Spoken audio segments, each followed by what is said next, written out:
Is this working? Hello, testing. Testing. Coming through? Good. I'm going to find it so hard to keep this still. So does money manipulate galleries? Do galleries manipulate artists? Do artists manipulate art? Does the artist care what anybody thinks about his work? Does the artist care if anybody understands his work? Who is the artist public? Other artists? Critics? Curators? Dealers? Collectors? Everybody else? Is being in museums enough for an artist? Is being in galleries enough for an artist? Is the gallery, with its monetary basis, a natural vehicle for art? Do artists love their dealers because they do their dealing? Do dealers love their artists? Or do they love the money they make from art and artists? Is art making love to oneself, to another, to other? Is art a career? Is a career carousing?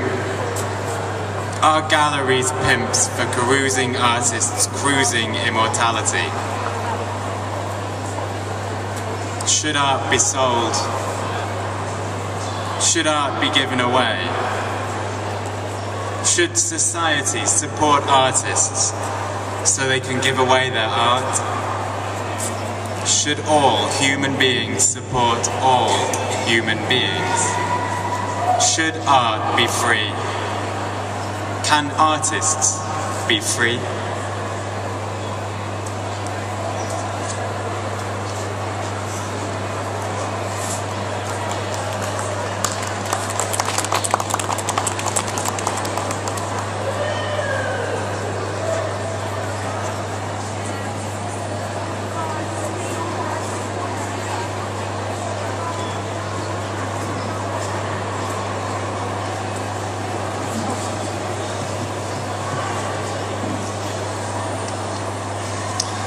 Good afternoon.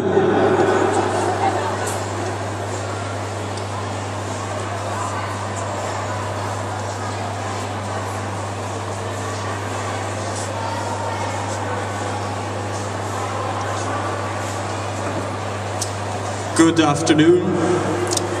We're Hunter and Gatherer, and we're very pleased to be speaking here at the No Soul for Sale Fair at Tate Modern on the diplomacy of dissent.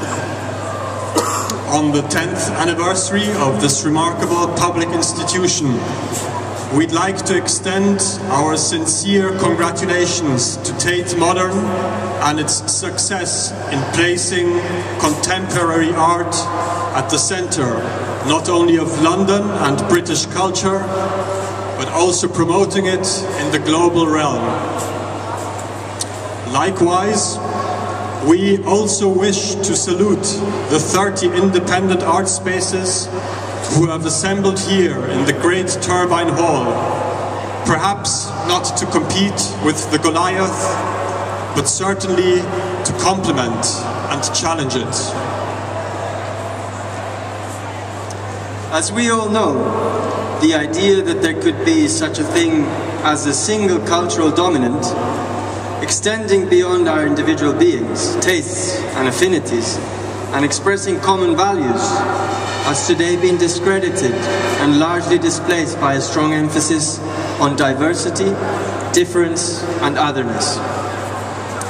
Yet you cannot have one without the other. The periphery of culture relates to its center. The side streams branch out of the mainstream. And to understand dissent, we certainly first need to understand a form of consensus. So, let us begin by defining 3 complementary ways in which culture, with a capital C, could be said to exist. Firstly, a single culture can exist as an aggregate sum of many different cultures.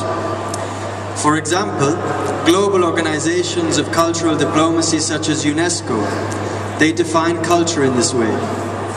According to UNESCO, culture is the whole complex of distinctive spiritual, material, intellectual, and emotional features that characterize a society or social group, including not only the arts and letters, but also modes of life, the fundamental rights of the human being, value systems, traditions, and beliefs. Secondly, culture on the largest of scales can be understood in terms of its lowest common denominator. For example, we in this country might be said to be living in a culture of tolerance and coexistence, or in a consumer culture, or an English-speaking culture.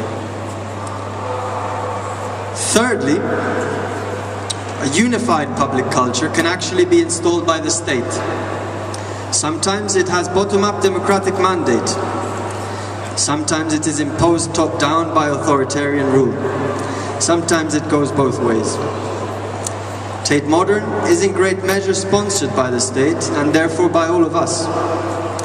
So are other museums, public monuments, national holidays, science and education, school curriculums, heritage sites, festivals, and much else besides. None of these three definitions of culture are quite as powerful as a culture defined by humanistic ideals, absolute reason, totalitarian policies, or even military imperialism. Yet they allow us to see that culture is unarguably out there, even in an age of unprecedented diversity. And because Tate Modern has aligned itself so effectively with the three universals of cultural diversity, consumer culture, and state-sponsored culture, it has acquired an unsurpassed degree of normative power and art world authority. Here is the prolific powerhouse from which all else must follow, including the independent, artist-run spaces that have today been summoned at this temple of culture. Independent art spaces constitute a part of what is known as subcultures. As there are three different ways of defining culture, so too are the three corresponding definitions of subcultures. Firstly, subcultures can be seen as parts within the whole of culture.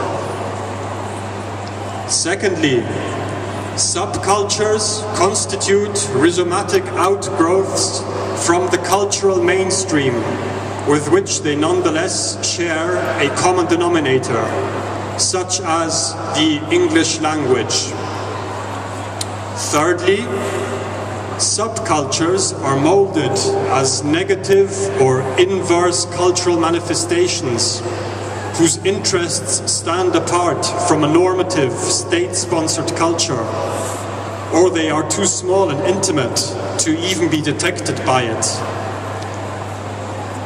In any single way, or combination of these ways, both the subcultures and the independent art spaces on display in the Great Turbine Hall offer a fine display of contrast with Tate Modern itself.